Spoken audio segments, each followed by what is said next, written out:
There's a book that Ken Griffin recommends reading. It's called Hardball, and the subtitle of that book is Are You Playing to Play or Are You Playing to Win? It is a book about extreme winners and some of the best operators in business. There is a line in that book that sounds like it could have been written by any of the almost 400 founders that you and I have studied on the podcast so far.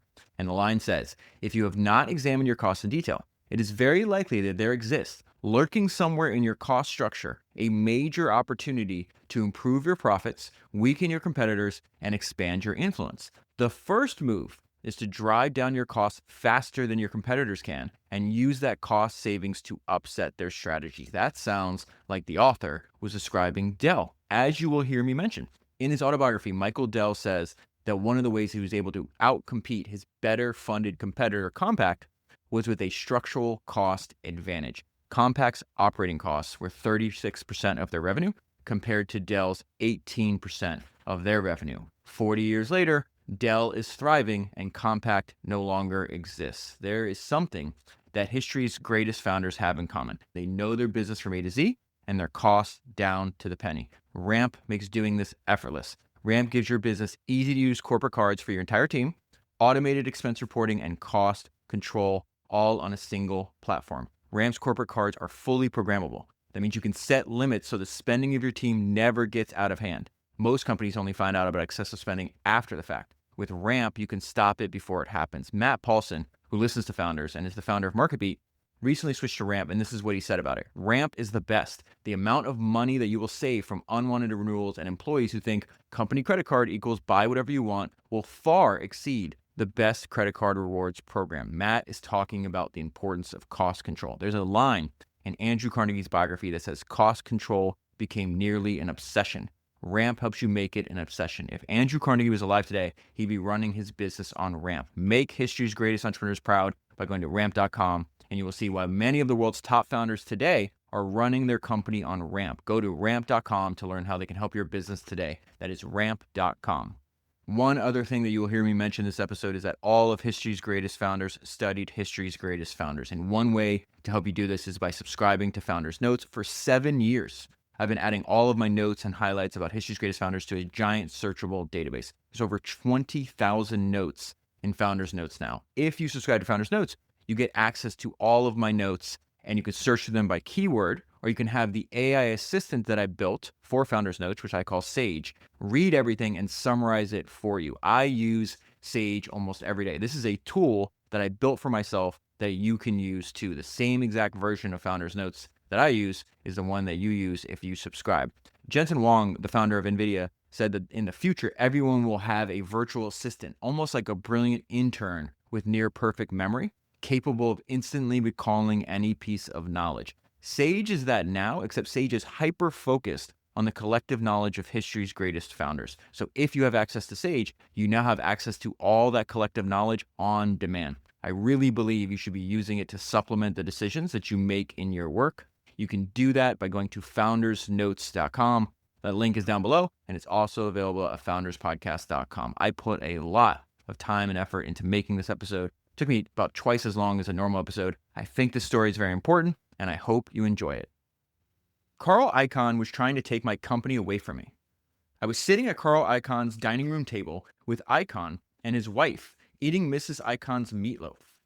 That evening was almost the precise midpoint in a 9-month drama in which the personal computing company I started in my freshman dorm room at the University of Texas in 1984, the company with my name on it, almost slipped away from me and then changed forever, changing me along with it.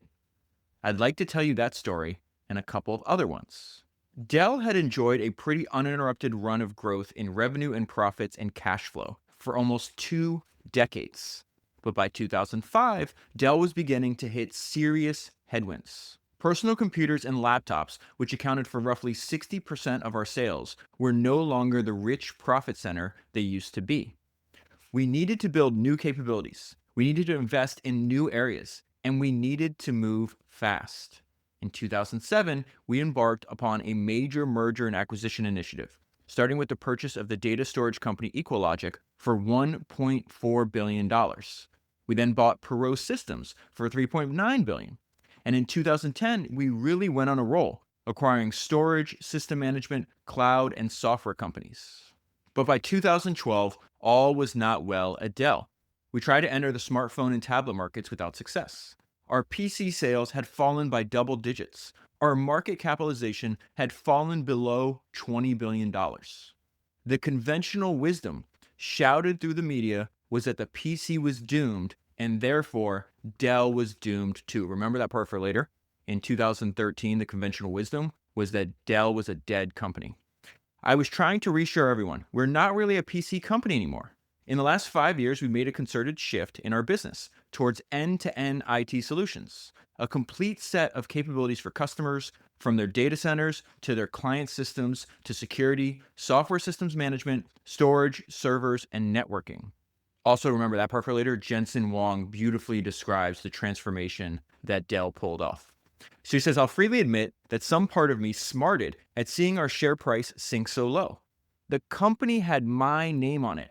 After my family, it meant everything to me. But my wiser side saw an opportunity for the company. Back in 2010, I bought a big block of Dell stock in the open market, confident that the share price would rise. Yet it also occurred to me that if I could buy back all the stock, our transformation as a company could proceed without the tyranny of a quarterly earnings report. Going private would open up the possibility of dramatically accelerating the growth of the company and allow us to have a far greater impact on the world. And so in 2010, Dell floated that idea to a major investment bank, and this is what they said. The banker that analyzed the deal told us it didn't hold water. Too complicated. Too much debt.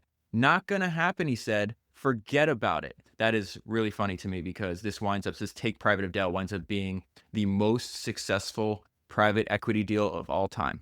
And so you have somebody, a few years before it happens. No, can't do it. Too complicated, too much debt, not gonna happen. So we forgot about it. Then something very interesting happened. As I was taking off my microphone backstage at the Aspen Q&A, a guy came up to me and introduced himself. His name was Egon Durbin, and he worked for Silver Lake Partners. Hey, I'd love to meet with you about an idea I had, he said. I have a house in Hawaii near yours. Can we get together sometime? Silver Lake was a major private equity firm with a great track record and a deep expertise in technology, and whose first fund I'd invested in when it started in 1999. So I gave Durbin my email address. This was July 2012. I still had no idea why Durbin wanted to meet, but we met in August, a beautiful day in Hawaii on August 10th. Let's go for a walk, I said. I do some of my best thinking while I'm walking. What's up? I asked Durbin as we set out. We've looked at your company and we think you should consider going private, he told me. And we think we may be able to help you. Okay, I said, tell me why you think this is a good idea. We talked and talked for the next hour. I liked him at once. He struck me as very smart, aggressive, and bold. He knew why he wanted to talk to me. He had a pretty strong belief in the idea, yet he wasn't trying to sell me anything. He wasn't saying, we, Silver Lake, are ready to commit to this deal.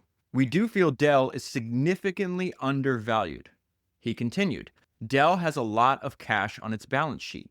If your company has a lot of cash, its equity can't appreciate nearly as much because cash doesn't appreciate. If, on the other hand, you use the cash to buy back stock, the stock can appreciate far more. If you have a business that generates a lot of cash flow very consistently, a stock buyback could turn out to be a very good thing. A buyout, Durbin said, could turn out to be a very, very good thing, especially with Dell's stock at these historic lows. Yet we were talking about buying back all of Dell's stock. We were talking about a great deal of money, $25 billion. Everything Durbin was saying made sense to me. I knew in my gut it was time to make a big move. That was an excerpt from the book I'm going to talk about today, which is Play Nice But Win, a CEO's journey from founder to leader, and is written by Michael Dell. So I knew for a long time that I was going to make an episode on Michael Dell. I'm fascinated and obsessed, and this podcast is dedicated to people that do things for an incredibly long time and do it basically better than almost anybody else. And Michael Dell definitely fits that. He started Dell at 18, as you and I will talk about in a little bit. You realize that he was working on Dell for many years before that. But he starts Dell at 18, and he's still at 60, still working on it, and still on the top of his game. I think there's a ton of lessons that you and I can learn from it. So I read this book. He also wrote a book in 1997 called Direct from Dell, which I also read that I'll pull out a few things from. But I want to start by saying that Michael Dell sent me the most incredible DM that I've ever received. This is about a year and a half ago, and I couldn't believe it.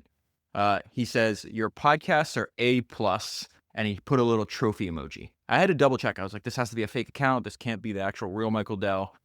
I found that incredibly, one, kind that he took his time out to tell me that, but two, incredibly motivating that, one of the greatest entrepreneurs of all time is getting value from the podcast. So before I even read this book, I listened to the audiobook 3 times, and I'm going to heavily recommend, try to convince you to buy the book. And I would start with the audiobook because Michael also is the one narrating it. And it has a very interesting structure. Okay. So the chapters alternate. The first chapter is about the take private and the transformation of Dell that is happening mainly around 2012, 2013. Then the next chapter will talk about the very beginning of Dell, and it'll alternate back and forth for the entire book. I want to start, I'm going to focus mostly on the early years of Dell. So I want to jump right into his childhood and the family that he came from. And so he says, I'm a proud Texan by birth, born and raised in Houston. I got to also mention another thing. Michael's son, Zach Dell, was very gracious, and we got to speak for quite a while about his dad. I think the most important lesson, as impressed I am with what Michael Dell has built, and I think there's a ton of just useful information here for the entrepreneurs, current generation of entrepreneurs. At the very end, I'm going to share with you what I think is actually the most important lesson that I learned from, I've spent countless hours, probably over 100 hours, between listening to the audiobook multiple times, reading everything I could find on Dell, watching all these interviews. But I'll share what I think is the most important lesson at the very end. So it says, I'm a proud Texan by birth, born and raised in Houston. My mom and dad were ambitious people. They relocated from New York City to Houston in the 60s because my father had heard that Texas' largest city was rich with opportunity. He chose an office in a building that was literally right next to the synagogue. So that means if your teeth weren't straight and you were Jewish, there was a pretty good chance my dad fixed you. And I love this line because I really think he's describing his dad, but he's also describing himself. He became the city's most successful orthodontist, mainly by outworking everybody else. There's a great interview that Michael Dell just did on a podcast less than a year ago. It's from this podcast called In Good Company. And one of the questions that the host was asking him in the early days of Dell, it's like, well, how many hours did you, when you're starting your company, how many hours did you work? And Dell goes, all of them. Like, what else is there to do? And so he says, my parents had a saying for when my brothers and I went out to play street ball with our friends: play nice, but win. My mom was a brilliant woman with particular skills in mathematics and finance. And so she was so good at investing in stocks and real estate, she actually becomes a stockbroker. And this is really important. And this is something we've seen a lot. I feel in the last few weeks, if you think about the Hess family, the Wallenberg family, even Todd Graves, they're really trying to pass on the lessons. They think about their business as a family business. And a lot of what they're discussing, what their parents discuss with them, and what in turn they're discussing with their children, is they make them aware of business from a young age. And I've just seen this over and over again. There's a bunch of friends of mine that are wildly successful, and turns out their parents did this with them as well. So I think it's really, really smart. And this example of what was happening when Dell was a kid. When my mom and dad talked, they were constantly discussing the economy. What were the oil prices and interest rates? What about the stock market? We had Forbes and Fortune and Barron's in the house. We had these huge value line books with pages and pages of information on individual companies. I soaked it all in. Soon, my heroes became business people, especially entrepreneurs who challenged the status quo and built businesses out of nothing. So in that same interview, Dell talked about he just loves business. He thinks it's fun.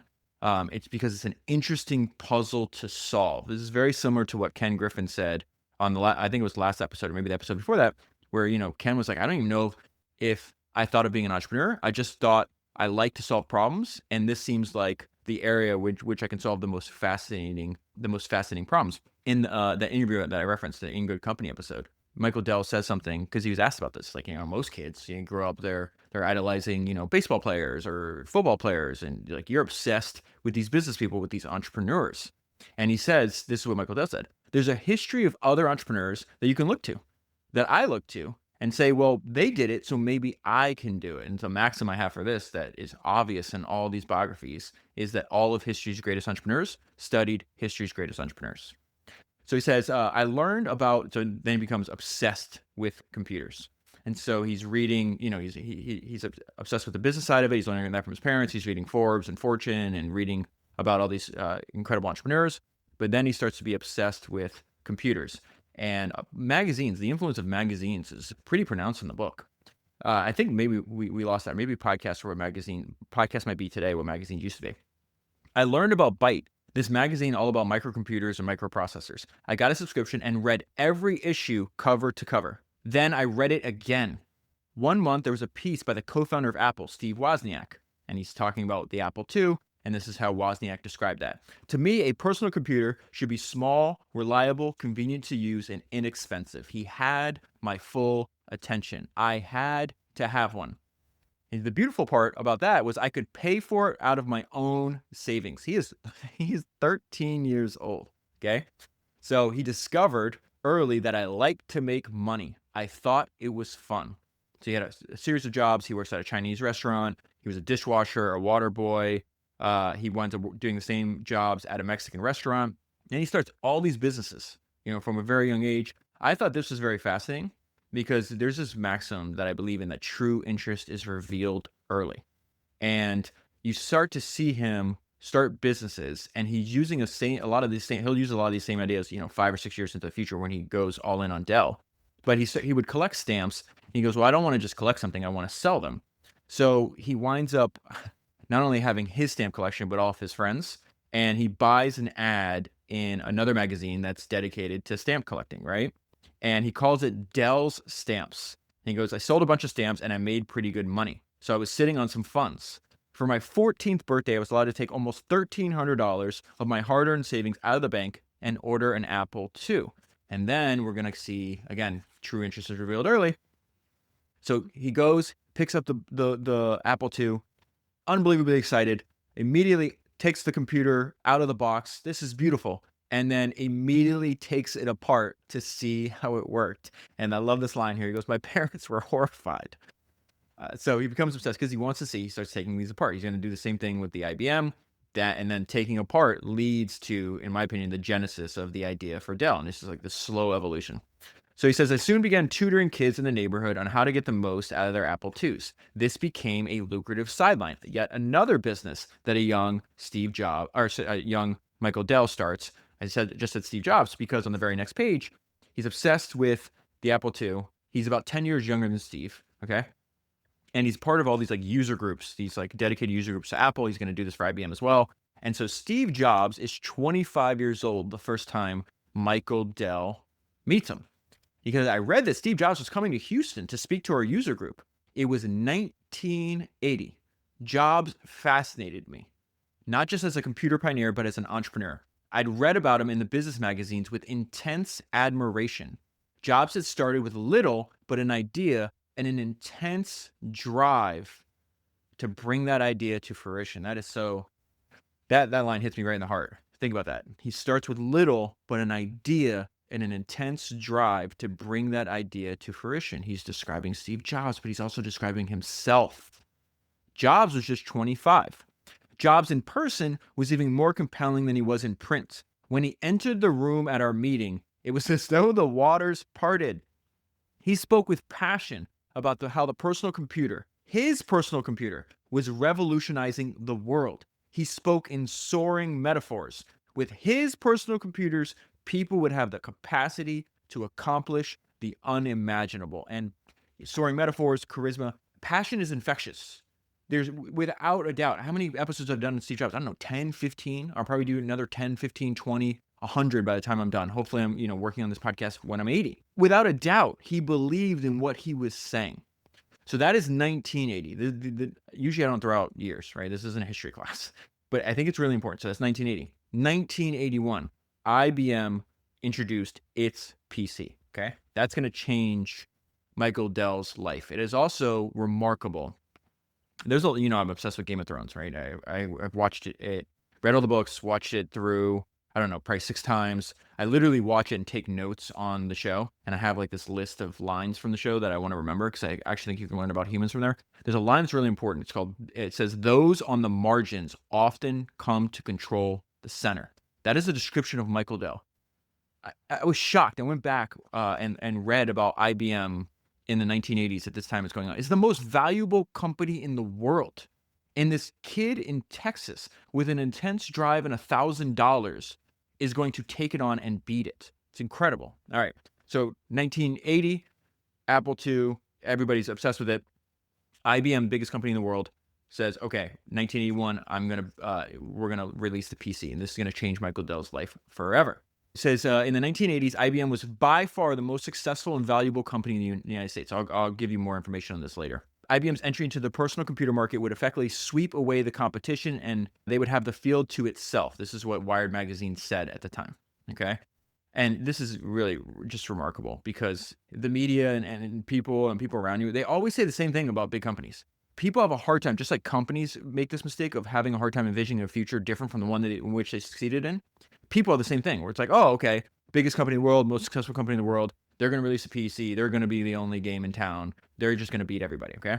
So he winds up buying the PC and taking it apart. This is, I think, in my opinion, a turning point in Michael Dell's life because it's just, he's going to realize, oh, wait, biggest company in the world just made a PC. It's just a collection of parts from other companies. As soon as I took apart my 5150, I discovered a couple of striking things. First of all, as with the Apple II, the 5150's architecture was open. You could literally understand what every chip was doing. The other thing I found when I disassembled the IBM PC was that there was nothing inside from IBM. It was all parts from other companies. It's incredible, like how you can be the most successful company in the world, and yet you let other people dictate and force you into errors that you didn't have to. And what do I mean by that? IBM had created the PC quickly with off-the-shelf components out of expediency because they were secretly worried about Apple's inroads into the consumer and education markets. So instead of creating their own operating system, which they certainly knew how to do, and creating their own microprocessor, which they certainly knew how to do, they chose DOS from Microsoft and Intel 8088. They were such a huge and powerful company, such an American institution, so completely synonymous with the word computer that I don't think they thought anyone could ever challenge them. So now he has both the Apple II and the IBM, and he's got this little idea in his mind. And, I'm just going through the book over and over again, and it just jumps out. It's like, Michael was a born entrepreneur. He was a born entrepreneur. All right. So that summer, I got a new job. I sold subscriptions to the Houston Post, the local newspaper. So how does he sell subscriptions? He would call random people on the phone.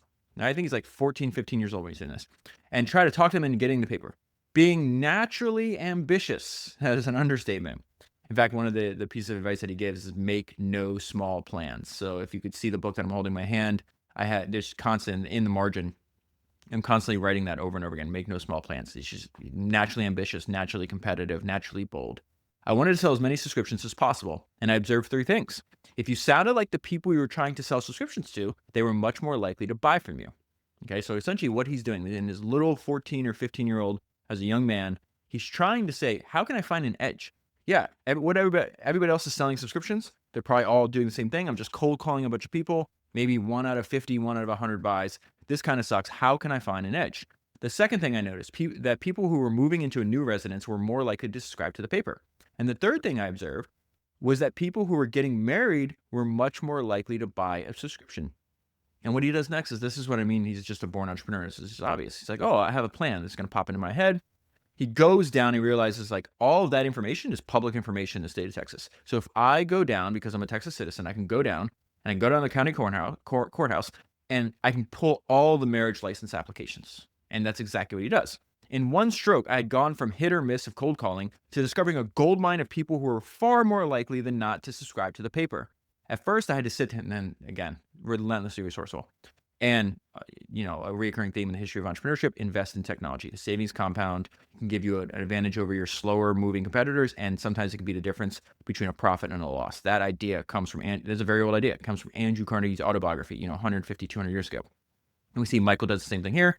Okay, I have found my edge. I have, all these interested prospects, but I'm writing all this stuff down by hand. This sucks. There's like almost no one on the planet has computers at this time. What does he do? He goes, well, I would sit there and write down every name and address, but then I realized I could bring in my Apple II, which was much lighter than the IBM PC, plug it in and type in all the info. So that's exactly what he does. This kid is showing up to the courthouse with his computer, typing in, his list of prospects. I love this.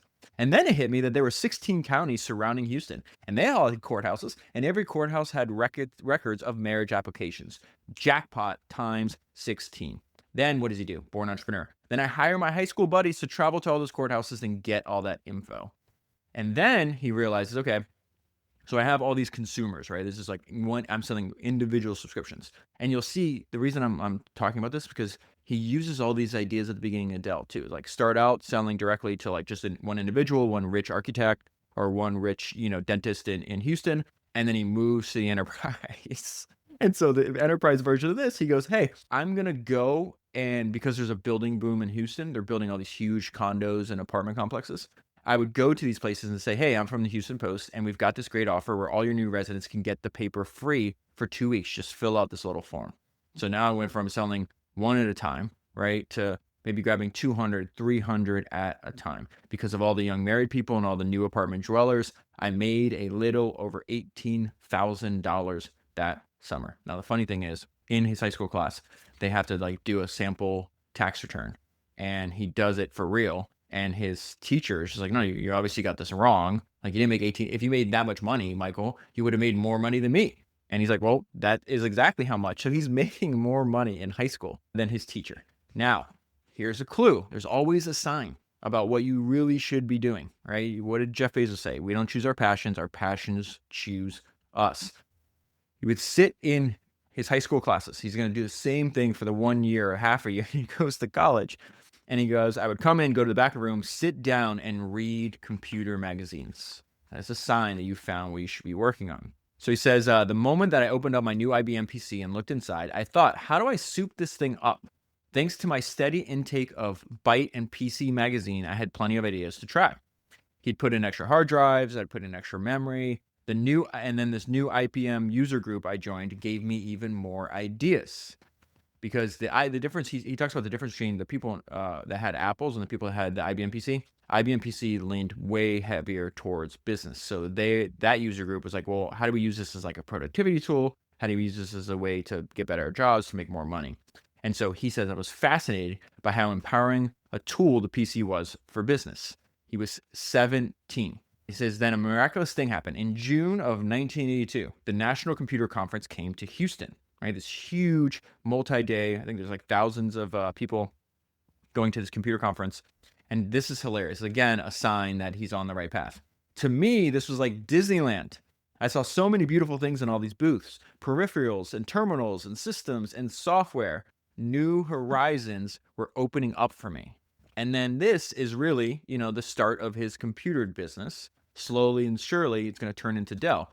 So after I soup up a PC, an interesting thing happened. The lawyer father of one of the kids I was tutoring about computers got wind of what I'd done with the machine and asked if I could do the same thing for his. So I checked out his PC, he paid for the parts, and added a nice fee for my time. The lawyer was pleased enough that he soon talked me up to a couple of other lawyers and doctors he knew, and I got more work. Then an even more interesting thing happened. One doctor called and said he wanted to buy an IBM PC for me to customize. What model should he get? I told him, do not bother. I'll buy the computer, put in everything you need, and sell it to him at a reasonable markup. I delivered that doctor a Michael Dell special. Then it happened again and again, and suddenly I was in business. And he's making a ton of money. He loves fast cars too, which is really funny. There's a couple examples in here and stories that I found humorous. So my senior year of high school, I went with my parents to a BMW dealership. When it came time to pay, the salesman naturally looked at my mom and dad. I got to enjoy the shock on the guy's face when I took out a cashier's check for $15,000 and then I had a wad of cash to pay for the rest, thanks to my newspaper subscription funds and my new custom computer business. That is the end of high school. He says the only college that I had applied to was the University of Texas at Austin, and my life was pretty much planned out for me. I would go and take pre-med courses and become a doctor. This is such an important part. I guess I haven't even talked about yet. There's a track laid out for him. In one interview, I heard him say becoming a doctor was like the family business. It's like, uncles are doctors. This is what was expected of them. And essentially his parents, this is what your life is going to be. Think about this. We're like 30 pages into the book. There's no path or track for the entrepreneur. It's impossible that this personality type, that this person would ever stay on a track laid out by somebody else. And you'll see that because there'll be this, back and forth, and then his parents are crying about this, and we'll get into it. But I remember hearing him say something that was very fascinating, where he's just like, finally was able to convince my parents that, I'm going to go all in on Dell. And he has like the financial, like record of what he's doing so far. He's like, look how well it's working, and I'll make you a deal. If it doesn't work out, I can always go back to school. University of Texas will accept me. And he says his parents agreed, but then he said something so important. And I think if you're listening to this, you obviously understand this. It's like, but even if they didn't agree, I would still do it. I was still going to do this. I was not going to let somebody else decide how I spend my life and lay out a track and a path that I'm supposed to follow. Because entrepreneurs don't do that. This is the fascinating part. Go back to like just following your curiosity, following your interest. Maybe I don't even tell you about this later, but I want to tell you about it now. Michael Dell's one of the most curious people that you can possibly find. He just wakes up every day fascinated, curious about business and about life and about being better. And so he's like, listen, I'm supposed to have this path. And so far, I'm going with the program. I was on autopilot. Meanwhile, there was this other thing, computers, that I was passionately excited about and that I couldn't really tell my parents about because it was so far from what they had in mind. I loved him. Think about the Ken Griffin episode, most successful hedge fund of all time. And he says this thing where it's just fascinating. He's like, listen, for reasons I don't fully understand, I was obsessed with the stock market. By the time I got in third grade, I was just completely obsessed with the stock market and how to make money in it for reasons I do not understand. And I think one of the reasons that resonates with me is because that's how I feel about reading. I remember somebody asking me one time, like, when did you get in the habit of reading? It's like, I don't have any memories. Before I just read, I always read obsessively. Since the age of 5, before my mom died, I remember her telling me, like, I'd go into every room and read every single thing on like the walls. And when I ran out of books to read, I'd read the back of cereal boxes. When you're a 7, 8-year-old kid, 9-year-old kid, you're not sitting here thinking like, oh, this is going to be good for my future self-development. You're just obsessed and drawn to this activity. And it's very clear that Michael was drawn both to computers and electronics and then business as well. So he graduates high school and, again, relentlessly competitive, relentlessly driven. Some kids take the summer off after they graduate high school. As you can probably guess by now, this wasn't my way. I was still upgrading IBM PCs, still buying disk drives and hard drives and memory chips and installing them in the base model IBMs that I bought at retail. Then selling the improved computers for a profit to doctors and lawyers and architects. As soon as I arrived in Austin, I started putting little ads in the local paper. Remember, go back to that stamp business, right? You just see it over and over again. He's learning. And I got responses right away, which provided me with the working capital I needed to buy more PCs to meet what appeared to be an ever-growing need. And then there was my other business, relentlessly resourceful. I don't know how many times I'm going to have to say that today. It's just like, it just jumps off the pages. IBM, this is remarkable. He's just like paying attention to these opportunities. And he's 17, 18 years old maybe. IBM PCs sold like crazy from the moment they were introduced. But what the huge demand led to was all kinds of supply disparities among the retail outlets that carried the product. Houston might order 10,000 units, Dallas another 10,000, Phoenix another 10,000, but IBM could not push out all the supply in time. So some of those dealers wind up getting only 4,000 or 5,000 units at a time. What do? Right? They're learning too. In response, the dealers start over ordering. They asked for 20,000 or 50,000 computers at a clip just so they could get what they needed. The result was retail chaos. One city would have way too much stock, another not nearly enough. I picked up on this. I figured out I could make some money from these supply incongruities. I'd go to a city that had a surplus of PCs, buy a bunch, and then take them to another city that had a shortage and sell them. He calls this flying buys. I love this. I would locate a big retail outlet that had way overbought IBM PCs, say somewhere in Phoenix. And then I'd call them up and ask if I could take some off their hands. In many cases, they would agree to sell some of their surplus for below their cost. I'd get on a Southwest Airlines flight to Phoenix, rent a U-Haul truck, and then load the 30 or 40 PCs into the truck and drive to some store that was undersupplied, say one in Tucson, and then I'd sell them my truck full at $50 or $70 or $80 per machine over what I paid. This is the result. Instant profit of a couple $1,000. So it's wild. In the Direct from Dell book, which was published, I think, in 99, pretty sure he says in that book that Dell was profitable for every single quarter of its existence. It's just incredible. So he's like, well, you can do the math. Like I'm buying, a couple hundred machines. These are very expensive. Like, where am I getting the money for this? So it says an 18-year-old who wasn't dealing drugs, did they really have $50,000 or $60,000 at a time to lay out on these new computers? And the answer is, yep. My PC upgrade business was doing well enough that I had steady cash flow, and my computer reselling business was profitable from the jump.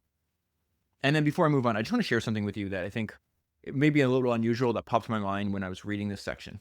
And by this point, I had read this section, I don't know, 3 or 4 times because I go over my notes and highlights multiple for a few days before I sit down and talk to you. And it's this idea where it's like people are always like, we're gonna find the next like Steve Jobs or like, the next Mark Zuckerberg or something like that. And there's something that Michael Jordan said that I think is important. Great people are not discovered. They reveal themselves. They make themselves known. This guy was going to be undeniable. You didn't have to I'm going to discover the next Michael Dell. If you have the talent level of Michael Dell, you make yourself known. There's a great line that I heard in a video one day of Michael Jordan talking about, towards the end of his career, especially when Kobe Bryant came along, everybody's like, oh, who's the next Michael Jordan? And he says something that's very fascinating. Michael Jordan said, don't be in a rush to find the next Michael Jordan. First of all, you didn't find me. I just happened to come along, and you won't have to find that next person. It's going to happen. And I think the reason that I'm obsessed with, especially autobiographies in particular, right? In this book that you could pick up for, $20, you have the best ideas, the most important ideas from 4-5 decades of excellence. And there's somebody out there right now that is the same age, maybe even younger than Michael Dell was when he started, that's going to pick up the book, build a product that makes somebody else's life better, because that's all a business is, and become one of the greatest entrepreneurs in history. Remember, first of all, you didn't find me. I just happened to come along, and you won't have to find that next person. It's going to happen. All right, so let's go back to this. He starts at school, okay, in college. In theory, I was a pre-med biology major on a smooth track. Remember, there's that word again, track, path. On a smooth track to becoming a doctor that my parents wanted me to be. The reality was somewhat different. I was running a thriving business out of my Austin apartment. The apartment was packed to the ceiling with computers and computer boxes. I went to my classes at first. I would listen to the professor drone on, but mostly I stared out the window thinking about when I could get back to what I was really interested in. There is an excellent essay called How to Do Great Work. It's written by Paul Graham. I think I did an entire episode on just that essay. I think it's episode 314. There's a line in that essay that I've never forgotten that I think is really important. I think describes exactly what's going on here. Hey, I'm sitting here in these pre-med classes. I'm bored to death. And I'm looking out the window and I'm thinking about what I'm really interested in. And in that essay, there's a line that says, if you're interested, you're not astray. If you're interested, you're not astray. My newspaper ads were building word of mouth among knowledgeable computer users around Austin. An interesting side note is that I didn't sell any computers to any students, ever. The students at UT knew nothing about computers and couldn't have cared less about them. This is great. It was a very different time. And then as you guess, he's always looking for ways to expand his business. And so he goes, hey, you know what? There's another thing that's public. If I go down to, now he's in the state capitol, and the government, the state government's always bidding on things. And these bids are public and anybody can bid on them. And so like, for example, if the highway department needed 4 PCs and they would say, we need 4 PCs with such and such specifications.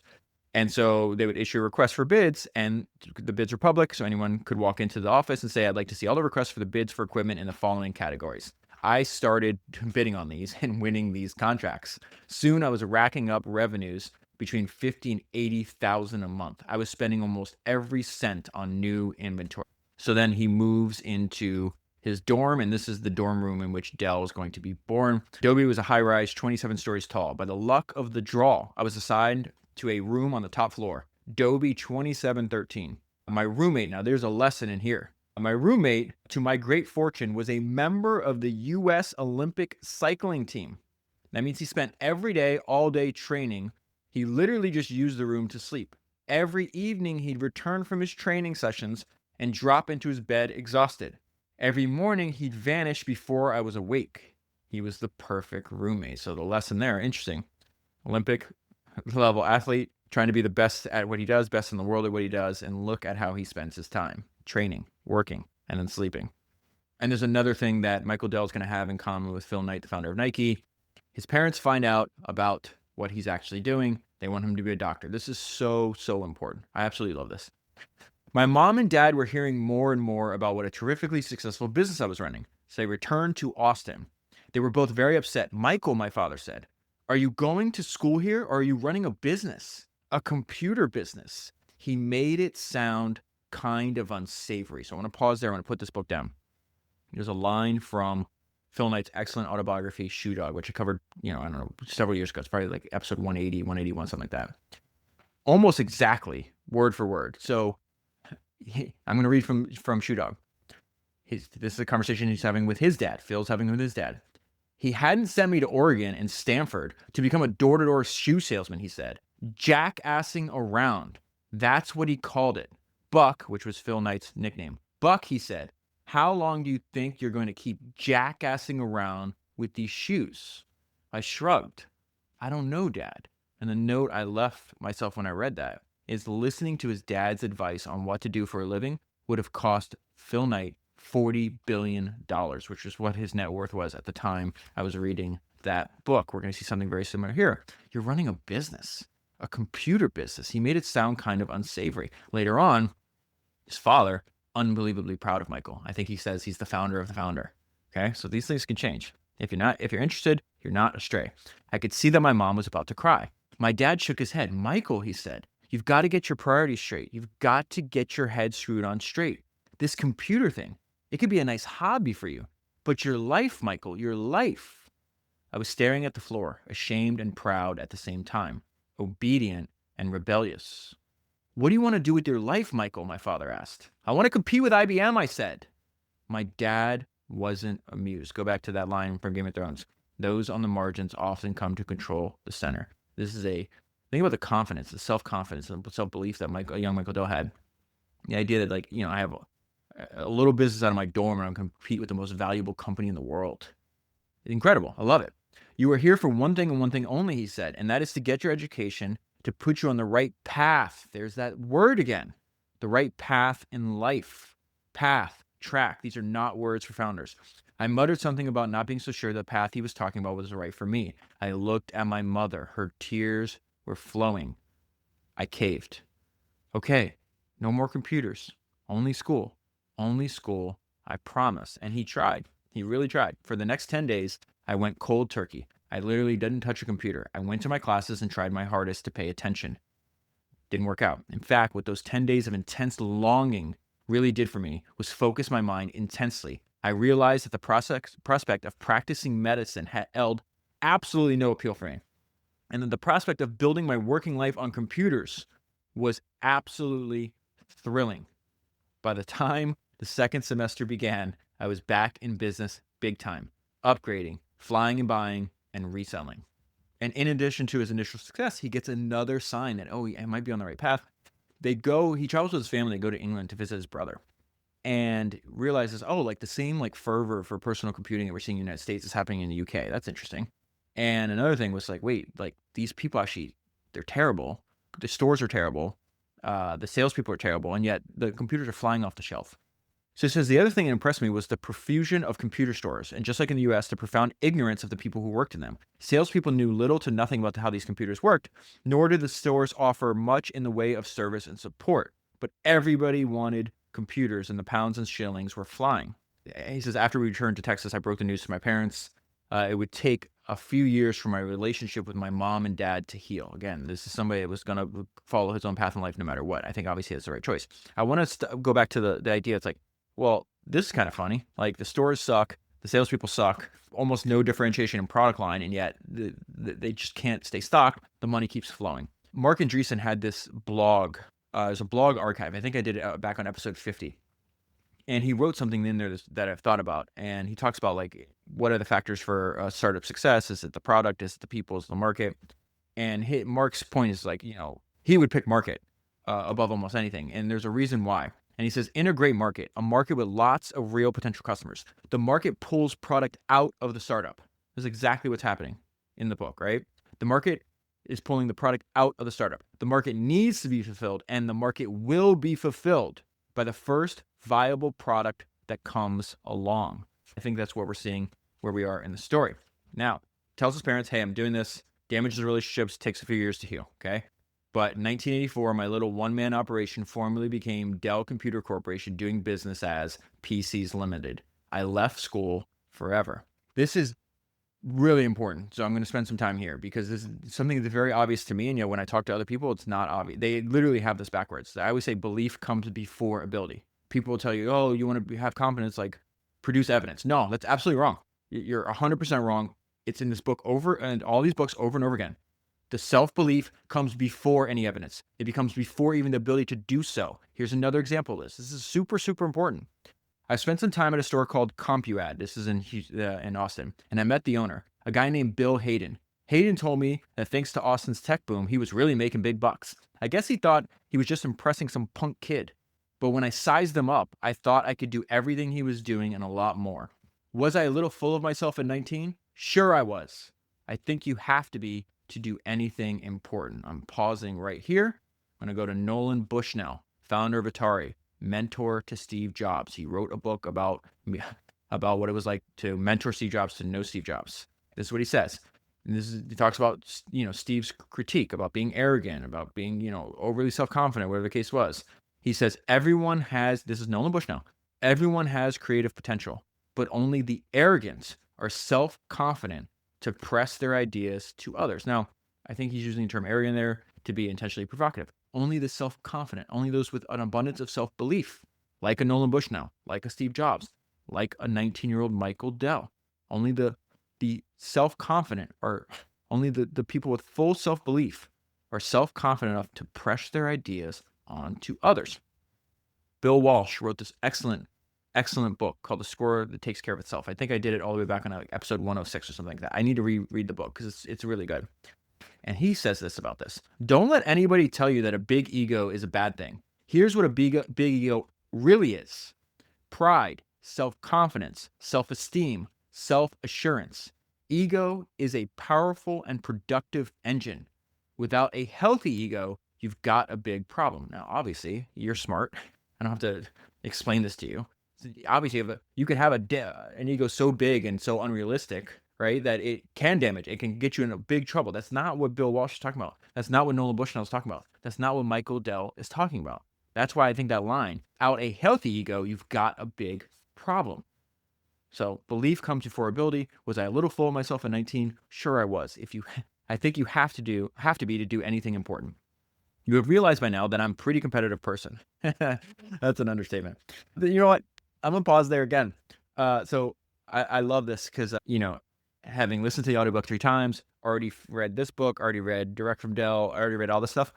There's something that jumps out that I didn't see till after that is really funny because it's surprisingly, shockingly accurate assessment and description of Michael Dell from Matthew McConaughey. The actor, and I think what I've heard is he's friends with Michael. They both live in Austin. And this is the blurb that Matthew McConaughey did for this book, and I didn't see it till after. He says, Michael Dell is the gangster protagonist, never looking for a fight, but relishing every brawl once he's in it. That's such a good description, based on everything I've read. Matthew McConaughey nailed that. All right. So he says, you can figure out, hey, I'm a pretty competitive person. And I thought I had all kinds of ideas that Bill Hayden could never even begin to imagine. One of my ideas was just an expansion of what I was already doing, placing ads and taking orders over the phone. Constantly on the lookout for lowest prices for computer components, saving customers the trouble of comparison shopping, and then passing along the savings to them, and I'd still make a profit. This is how he knows he has an edge. My upgraded machines were both better and less expensive than IBM or Compaq. Compaq's going to be his main competitor. He's going to wind up overtaking them as well. And they raised way more money. Michael Dell starts the company with $1,000. Compaq starts with $25 million, and then they raise, I think, another $75 million. So he's like, guy starting with $1,000, you're starting with $100 million, and he waxes them. I love stories like this. I'm obviously always on the side of the founder. I'm always on the side of the underdog. The Wright brothers, episode 228. That book, if you want a book to read this week or a book to read this weekend after hopefully you finish Michael Dell's book, I would pick up Wright Brothers by David McCullough. For centuries, humans were talking about how do we solve the issue of powered flight. And a lot of different people, when the Wright brothers were trying to do it at the same time, were way better funded. They had all the top experts, all the top scientists of the day. They had the backing of like the Smithsonian. One guy was backed by like $500,000. The Wright brothers solved the problem with $1,500. They solved a century-old problem with just two brothers being relentlessly resourceful and the modest profits of their bicycle shop. Don't ever let somebody tell you because you have a better funded competitor or a more credentialed competitor that you can't still win. The history of business is full of examples like this. This is such bullshit. Back to this. My upgraded machines that I'm making with no money in my dorm room are better and less expensive than IBM or Compaq. And so he says, okay, well, I have this advantage. How do I press that advantage? So he was started on in Austin. Now he's like, hey, I'm going to advertise nationally in PC Week and Computer Shopper. So essentially say, hey, like, who's going to buy computers? Well, people that are reading computer magazines. It's not like a stretcher, right?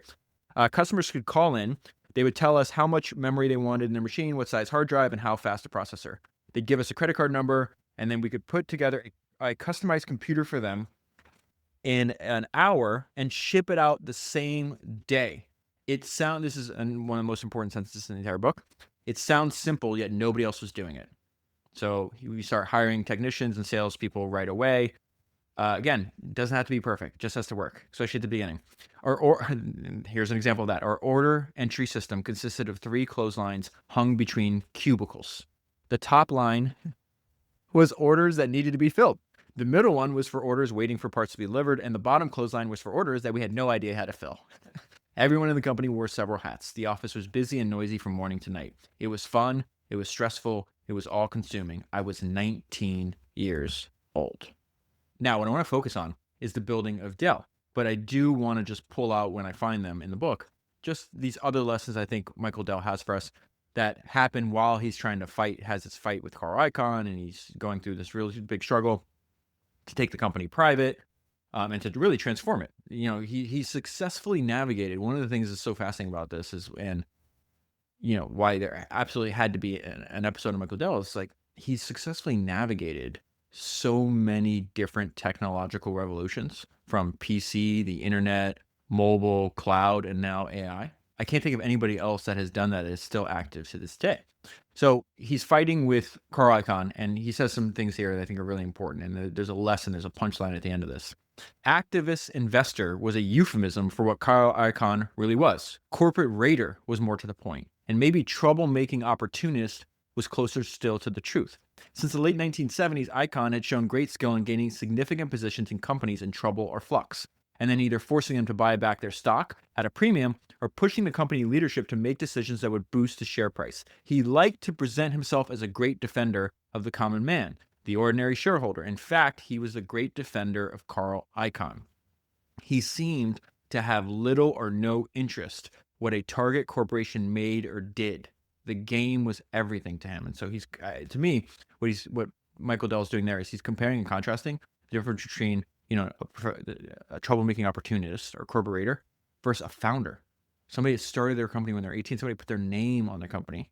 They gave the majority of their life energy over to.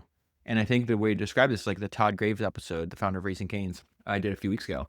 He has this line. He goes, he was talking about like more founders need to stop selling their business, especially in his industry. He's like, I'm competing. All the founders are gone. They sold out. Some of them passed away. They sold out. And he's like, we need more founders because founders care. And that line came to mind when I'm reading this. So here's the punchline, because he's talking about the fact that Icahn was building up this position in Dell and really trying to essentially steal his company from him, like he started the book. In business, this is the punchline. This is the lesson that Dell's teaching us. In business, you can surround yourself with the smartest people. You can plan ahead with the greatest care and intelligence, but one thing you can count on is that from time to time, you're going to get smacked in the face with a flounder, with something that you never anticipated. And this was one of those times. So back to the early days of Dell. I was sitting in the back of a police car, wearing handcuffs.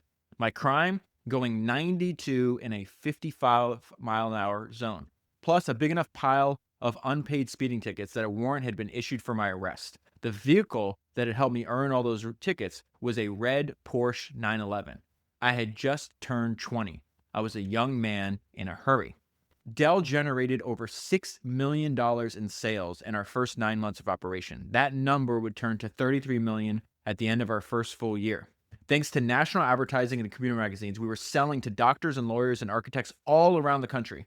We started to land orders from some fairly big companies like Texaco, Ford, Monsanto, and many others. Remember what I said about when he was selling subscriptions?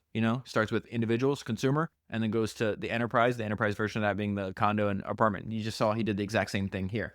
Now, I got to read this to you because it's so wild.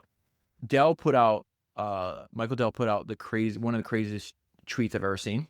It says Dell's revenue during our first 16 years. Okay, so it's going to start in 1984 at $6 million.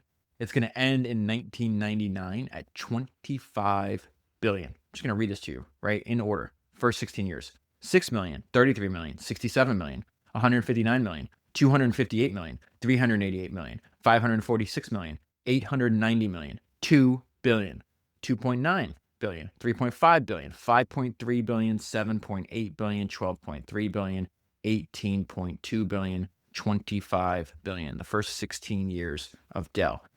99, it also thinks when the book direct from Dell came out as well. So started saying, hey, what work locally is obviously going to work nationally. So he drastically expands, and now people all over the country are buying his machines. And he talks about what this was like. It was just a little bit, make it up as you go along, maybe more than a little bit. And then he makes a really important point: the fact that constraints are your friend. This is going to sound a lot like Sam Walton. We didn't start building to the customer's order because we saw some massive paradigm in the future. We started that way because we didn't have the capital to mass produce. It turned out to be a pretty lucky handicap. And many of the biggest lessons we learned in the company's formative years came about in the same seat of the pants way. We experimented and improvised our way to success. So let me read this to you from Sam Walton's autobiography. Many of our best opportunities were created out of necessity. The things that we were forced to learn and do because we started out underfinanced and undercapitalized, just like Dell. So he said, we started out in these remote, small communities. They contributed mightily to the way we've grown as a company. Had we been better capitalized, or had we been an offshoot of a larger corporation, we might not have ever tried the Harrisons or the Rogers or the Springdales and all those other little tiny towns we went into in the early days. It turned out that the first big lesson we learned was that there was much, much more business out there in small town America than anybody, including me, had ever dreamed of. Constraints are your friend. Michael Dell, we experimented and improvised our way to success. So I want to read you Michael Dell's explanation of, he beautifully, in this interview that he gave, he beautifully summarizes why this was so fundamental to their success. The idea that constraints are your friends. And he's really describing like why the series of advantages that he discovered. He improvised and experimented his way to success. He says something interesting occurred with the personal computer. There was always new technology and the cost of the material was always coming down. And so if one company has 90 days of collective inventory in its various stages going from the manufacturer to the ultimate customer, so he's talking about his competitors. His competitors were selling indirect through retail. He was the only one selling direct. So it says, and so if one company has 90 days of collective inventory in its various stages going from manufacturer to the ultimate customer, and another company has 5 days of inventory between the manufacturer and the customer, which is his setup, right? And the material costs are coming down, well, there's only one company that's going to win because that company has a structural cost advantage. And that is what we had.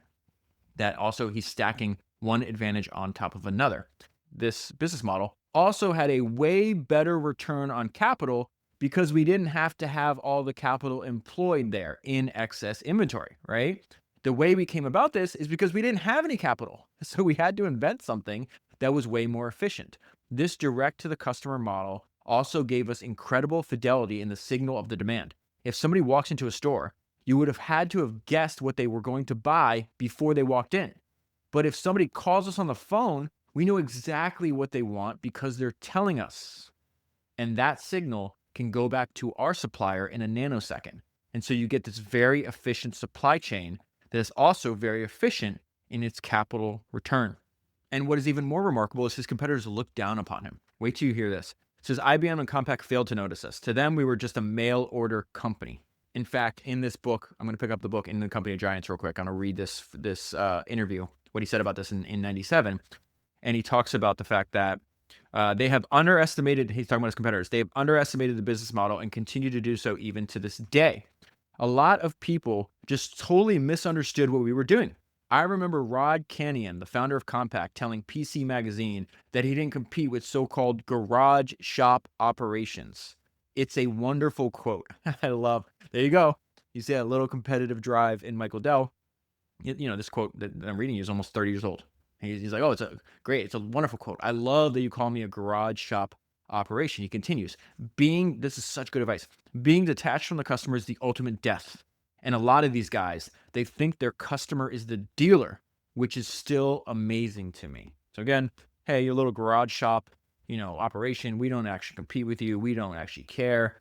Being underestimated by IBM and Compaq was a wonderful and powerful motivating force. On the face of it, this is kind of what I was getting at, what I was hinting at when I brought up when the Wright brothers came to mind. On the face of it, it made no sense. Here I was, 20 years old, a college dropout with a capital base of $1,000 saying, hey, who wants to come work in this company? We're in a B- C+ industrial park, not in the nicest part of Austin, where the rents were low. I was working 16-hour days. I had a bed in the back of my office so I could grab a little sleep on the nights I was working not stop. And again, it says, on the face of this, it made no sense. But what I jotted down on the margin was those other companies don't have a Michael Dell. There's a great line that I firmly believe in. I think if you use it as a metaphor, you use it as a distraction, it's really powerful. It's from Napoleon. Napoleon said, in war, men are nothing. One man is everything. So his business is succeeding while he is being underestimated. And then something really important happens because remember, he damages the relationship with his father and mother temporarily. His grandfather was a successful entrepreneur. And he comes down and he visits Michael. And he says, I proudly showed him the controlled chaos that was our headquarters. He started laughing and laughing and laughing. What is it, Poppy? I asked. Michael, he said, you're a businessman. It was the highest praise he could have given me. Words of encouragement really, really matter.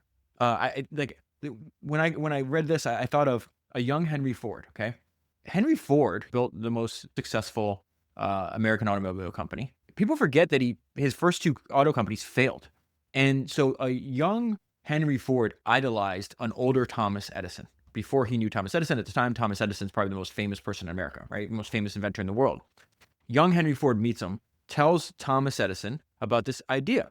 And I'm going to mass produce a car for the everyman, and I'm going to do it with an internal combustion engine, which was, everybody was like, the gas engine has no future.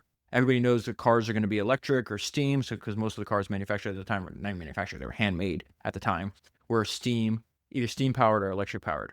But Henry Ford had belief in this idea, so he meets Edison, and I think Henry Ford's probably in his late 20s this time. He might be 30 years old by the time, and tells Thomas Edison, words of encouragement matter. He talks about this over and over again. And because Edison says to him, young man, Edison got his idea immediately. Young man, that's the thing. You have at it. Keep at it. And so Ford would talk about, he had a lot of mistakes and trials and tribulations from the time Edison said that to the time he was successful. But he would think back on those words of encouragement. It would push him, it would motivate him and push him. And so the reason I started the podcast talking about the fact that I cannot believe I got this incredible DM from one of history's greatest entrepreneurs saying like, hey, you're good at this. So again, words of encouragement matter. I try to do this as much as I can to all the people around me because I just see this over and over again. And I just love the idea. It's like, it's going through hell. I don't think Michael Dell's going to stop no matter what. But just have your grandfather, somebody you love and trust and admire and respect, to say, you're doing it. You're doing it. It's the highest praise he could have given me. There's another idea on this page I think it's important to point out for you and I. It's something that, remember the Jensen Huang episode I just did? It's episode 376. He has this idea, ship the whole cow. Jensen was obsessed with the book Innovator's Dilemma, and he realized that the threat comes from below. And so his way to offset that was he had this idea of ship the whole cow. I talk about it more in that episode. But we're starting to see that the threat is going to come from below with Michael Dell in relation to Compaq and then IBM, because he says we were undercutting them on price, way undercutting them. We introduced our first brand name computer. So now he's not just souping up other machines, he's making his own, okay? It was $795. If you got the same configuration from IBM, you would have to pay between $1,500 and $2,500. So then we see his total dedication to this idea. Hey, we're going to cut out the middleman, right? It's how he started his business. We're going to go to the source. In fact, let me read something from you.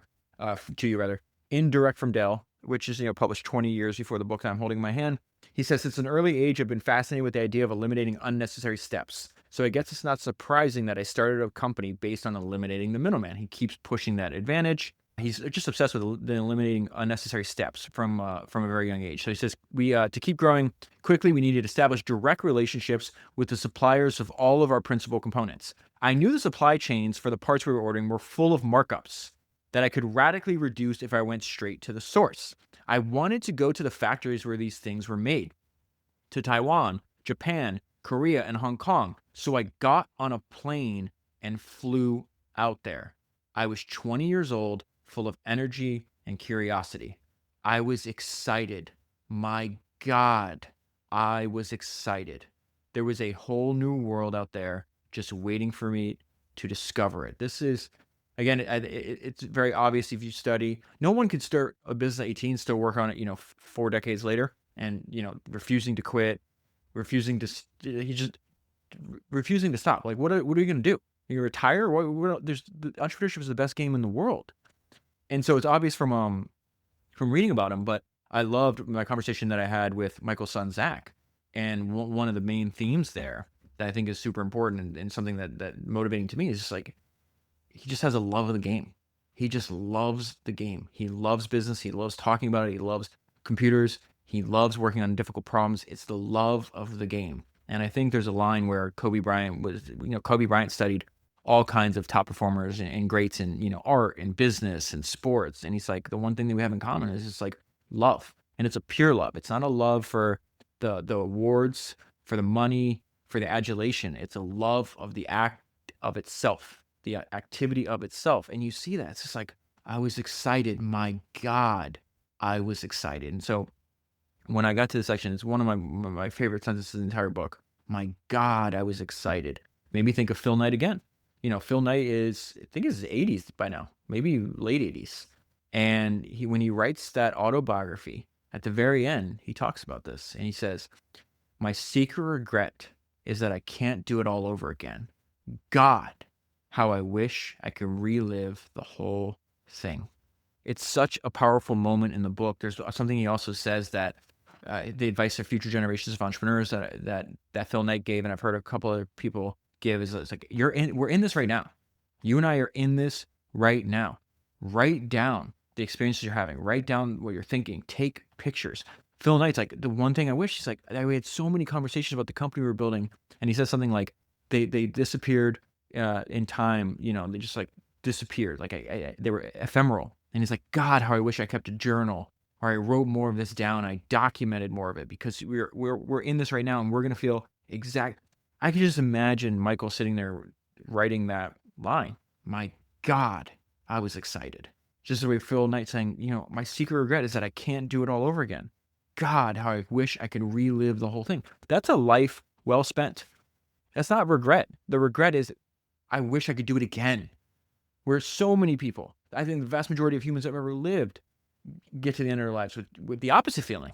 With, man, I wasted this. It's just such an important. Again, I'm just like super hyped up that we just have. There's just this thing with entrepreneurs. They're willing to share because they understand that there's another them that's just like me, that is going to go through the same exact stuff I went through, and just writing it down and passing on to the next generation is just like one of the best things you could do. Think about, I say this a lot. Sorry to repeat myself. Sam Walton knew he was dying. He was in pain. He talked about it. Cancer all over his body. Knows the end is near, and yet spending some of his very, very limited time left on Earth writing his autobiography and documenting everything he learned. It's an incredible act of service. All right, so he says, discovering the inner workings of how the supply chain worked was like peeling an onion and going all the way to the center. Ever since I was 13, I'd been taking computers apart and examining the pieces inside. Now I was actually visiting the plants where these things were being made. By the time I flew back home, I felt like I jumped ahead several levels in the game. Now, they're going to have this idea where they're going to build their first, this is really important. It was the first 286 based PC. He needs a really talented person that can build an Intel-based 286 microprocessor that's compatible with an IBM PC. Now, he's going to tell a story here, but I want to talk about the lesson I think is behind it. this idea that you hire for spikes. David Ogilvy noticed a half a century ago that talent is likely to be found around among nonconformists, dissenters, and rebels. And what happens is a corporation grows, they kind of like even it out. They want like the middle, and they miss all of the spikes of talent. I'm going to read this to you, and then I'm going to tell you a story that I think is absolutely fascinating. So he finds this guy named Jay Bell. He says, the better I got to know Jay, the stranger I found him. I think he might have been manic depressive. He would get these huge bursts of energy and work for 36 or 48 or 72 hours straight, and then he'd crash. Daytime or nighttime meant nothing to him. So he is going to be the one that builds this prototype, and it's going to be a massive success. And so I heard this story, and I've heard this from a few founders, but there is a story that I found incredibly fascinating. And it's on an app that is one of the most successful consumer apps of all time. You have highly likely used this app. The story was there was a world-class designer, maybe the best designer that they could have found in the world at the time. Also, either manic depressive or schizophrenic, but definitely alcoholic. But he was so gifted that the founder realized that the only way he could get this designer to work is he'd have to sit down next to him while he works. And if the founder got up and went to a meeting or whatever else, the guy would disappear. He'd fly out to the wind. Sounds like Jay Bell. There's stories in this book where this guy's like, the cops are coming to the office because he's tripping out alarms, and it just happened to be because Jay decided he just wanted to go to work at 3 a.m. And he'd have to, go for 42, 72 hours straight. So everybody around this founder was saying, like, this is a bad use of your time. Like, the CEO has to sit there and babysit them. And the founder knew that, talent wins. Talent always wins. And so he's like, no, it's actually a great use of my time, because this guy's going to design, every single pixel that in the future, hundreds of millions of people are going to see. And so it's actually a really good use of time. Now, he also understood that what's the chance that this guy's working at the company 5, 10 years from now? Zero. But I'm able to get an immense amount of talent out of him. And so if I just sit next to him, and that's what happened, like, I actually sat next to him and completed the job. And then, of course, when that stopped happening, the guy like disappeared and like flew to the wind. They tried to help him as much as possible, but some of the best talent is very spiky. Let me go back to Nolan Bushnell, who I mentioned earlier. He knew Steve Jobs and Wozniak were really talented. They had two things. Steve's like, I'll work at Atari, but I have to sleep in the office. And everybody around Nolan told him, no, you can't let this guy sleep here. He's like, no, I think that like they're talented. And so he just realized, like, oh, this guy's spiky. And he smelled really bad because he wouldn't wear deodorant and stuff when he was younger.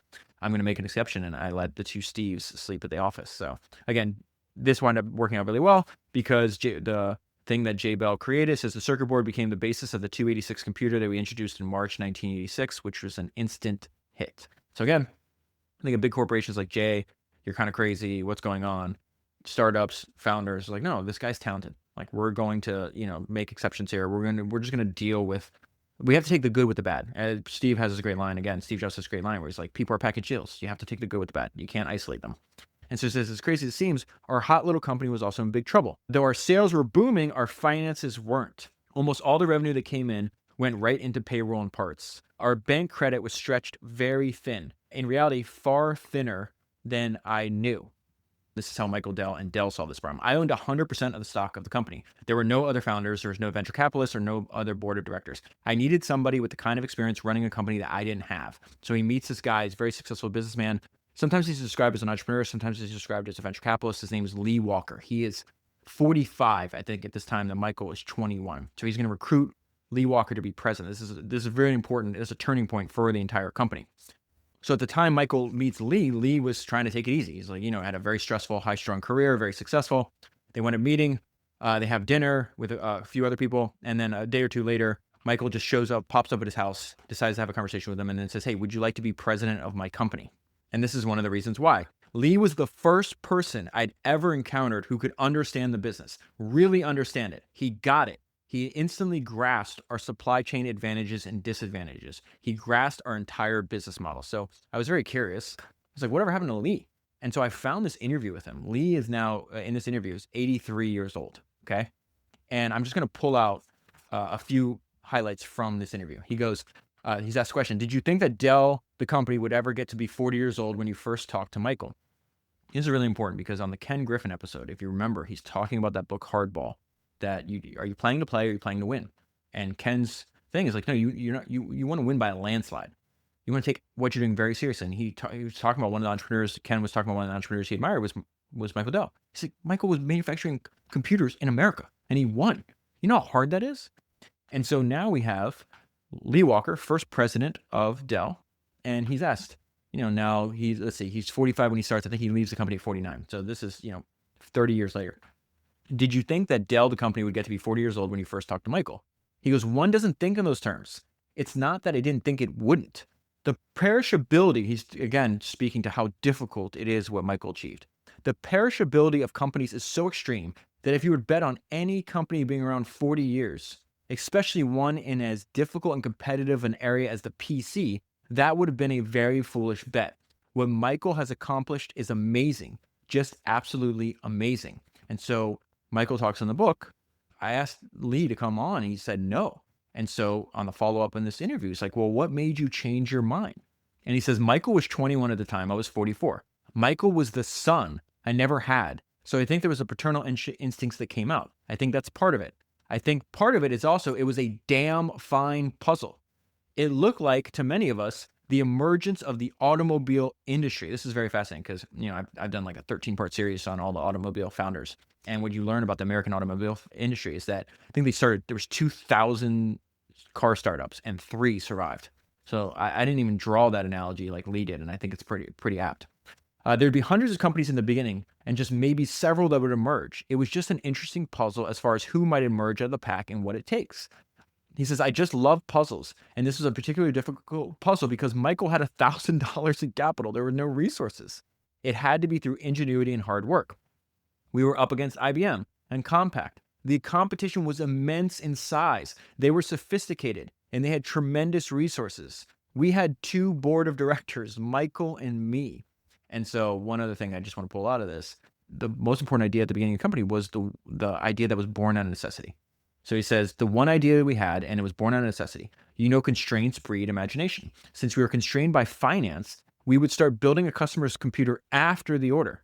The constraint of building them to order one at a time turned out to be brilliant because we created a system where we were mass producing one at a time, which sounds like a contradiction in terms. But when the large corporations came to visit us, they were stunned at how sophisticated we were in terms of our ability to mass produce.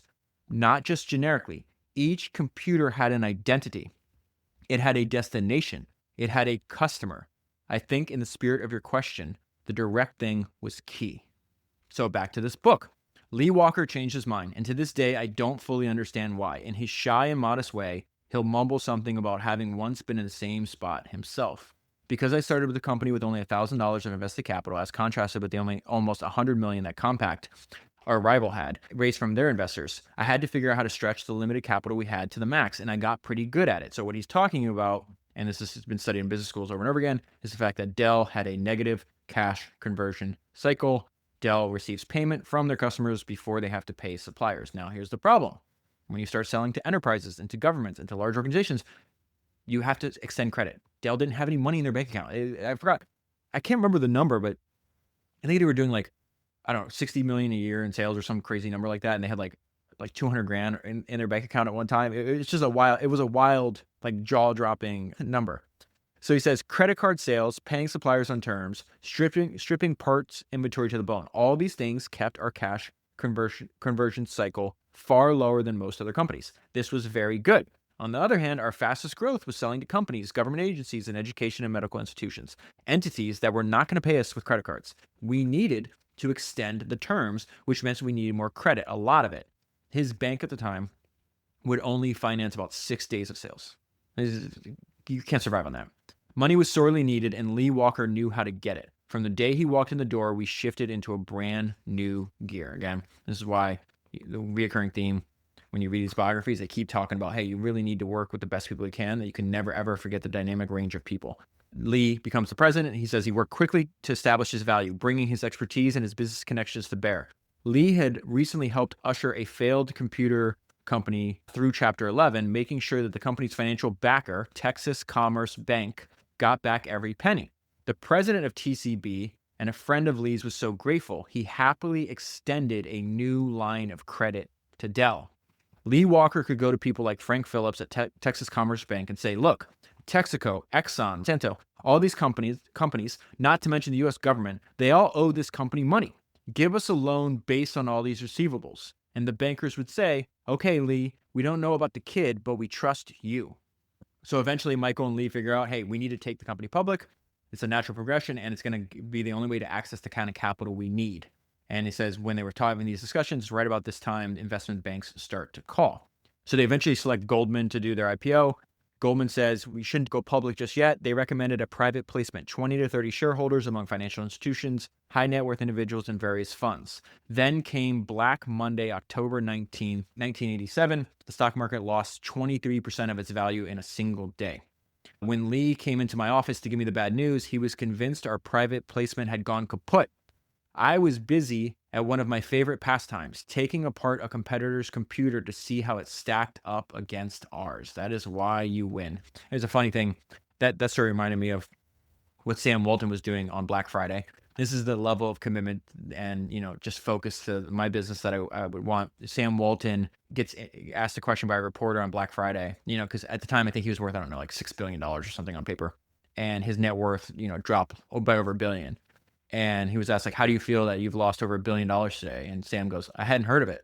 So you see a young Michael Dell doing the same thing. It's like, I can't control the stock market, but I'm going to do what I do best, which is take apart a computer and see how we can improve. As it turned out of literally hundreds of financings that were in the process that Black Monday, ours was the sole survivor. There was no one else quite like us. And because you just couldn't argue with the underlying financials, if you got something that's growing 100% a year, that's at least telling you that people like it. At the time, they're doing business as PCs Limited. At first, he's really leery of naming the company after himself.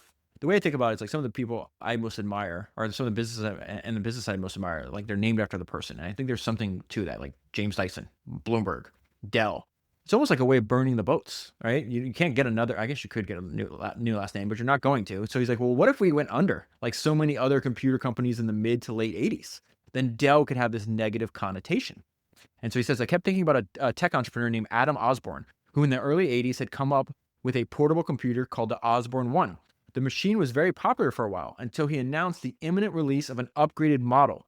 The problem was that the imminent release of the upgraded model wasn't imminent enough. In anticipation of the new computer, people immediately stopped buying the Osborne 1 and revenues stopped flowing. With no new product in the pipeline and a lot of suppliers to pay, Mr. Osborne went bankrupt.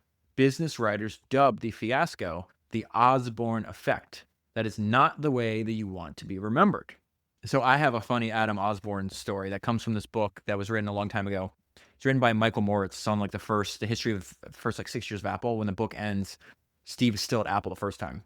And Steve Jobs is quoted in that book with his own Adam Osborne story. He says, Adam Osborne is always dumping on Apple. He was going on and on about Lisa and when we would ship Lisa, and then he started joking about the map. I was trying to keep my cool and be polite, but he kept asking, what's this Mac we're hearing about? Is it real? He started getting under my collar so much that I told him, Adam, it's so good that even after it puts your company out of business, you'll still want to go out and buy it for your kids. And so let's go back to this idea where he was asked, how many hours were you working? He says, all of them. But he's still human.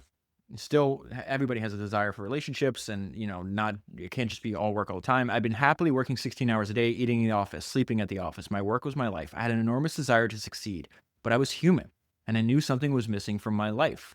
A salesman of one of our chip suppliers said, hey, my dad said you should meet this girl, Susan Lieberman. So he winds up meeting Susan. They get married.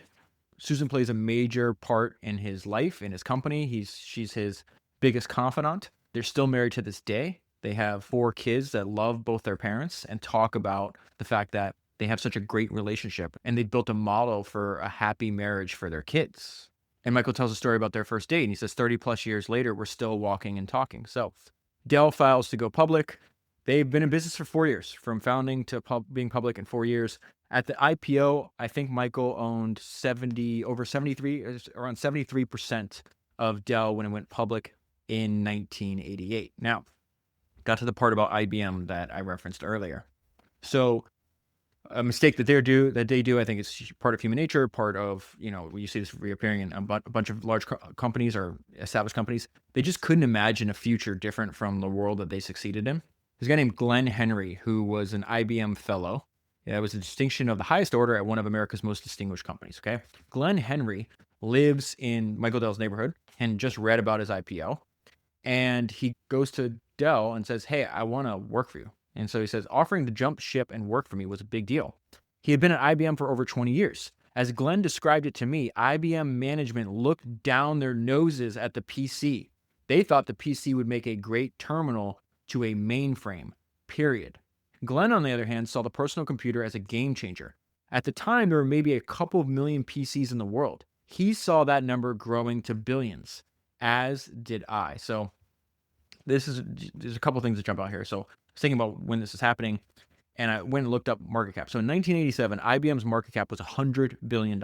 It was the first company to break the $100 billion market cap threshold, which was surprising to me. I didn't know that. And it was the most valuable company in the world. The most valuable company in the world was getting it wrong. They could not imagine a future different from the world that they succeeded in. And this is why there's always opportunity, and there will always continue to be opportunity, because a business is just an idea that makes someone else's life better. And there's infinite ways to make somebody else's life better. Then he talks about taking on Compaq. Play nice but win, especially versus Compaq. They started out a couple years before us with much more venture capital. They had super smart engineers, powerful R&D, and a special partnership with Intel. Every advance in microprocessors where Intel enjoyed a monopoly went to Compaq first. Yet Compaq had no price advantage. Their operating costs were 36% of revenue, as contrasted with our lean and mean 18%. They sold through retail stores only.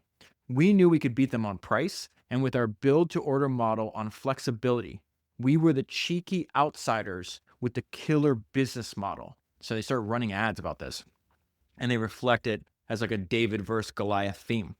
Advertising was crucial to us. I knew from personal experience how much attention tech people paid to the ads in PC Magazine and PC World, because he was one of them, right?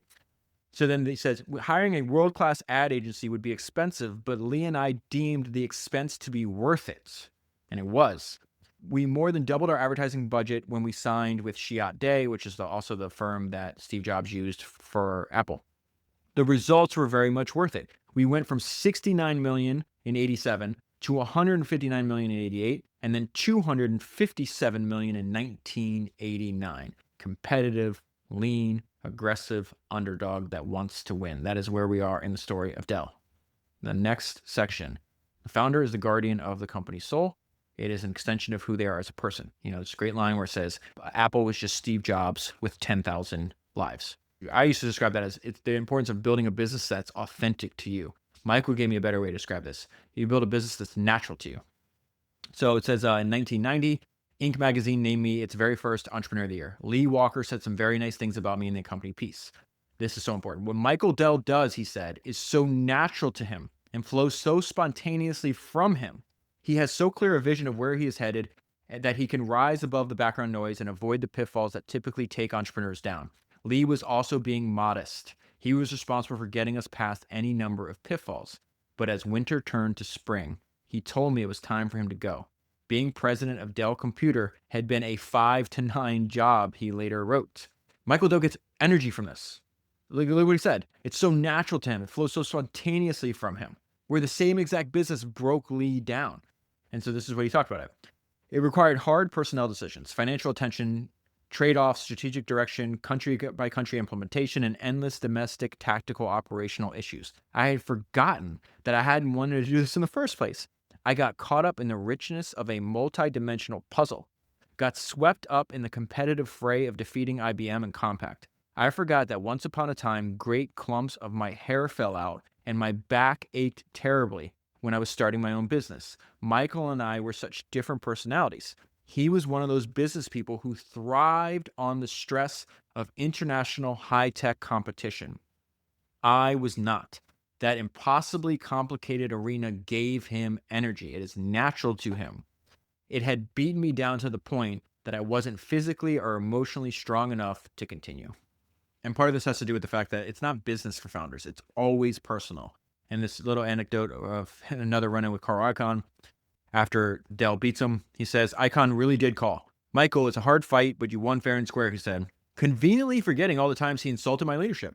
And by extension, me personally, accusing me in the most public way possible of sheer incompetence, not to mention all kinds of corporate finagling and malfeasance. What I was really thinking was you came after this company, the thing that means more to me than anything in the world except my family, and you lost, pal. I sincerely hoped to never see or hear from him again. Back to the importance of self-belief, back to the importance of making no small plans. In 1991, we entered the Fortune 500 at number 490 with sales of $546 million.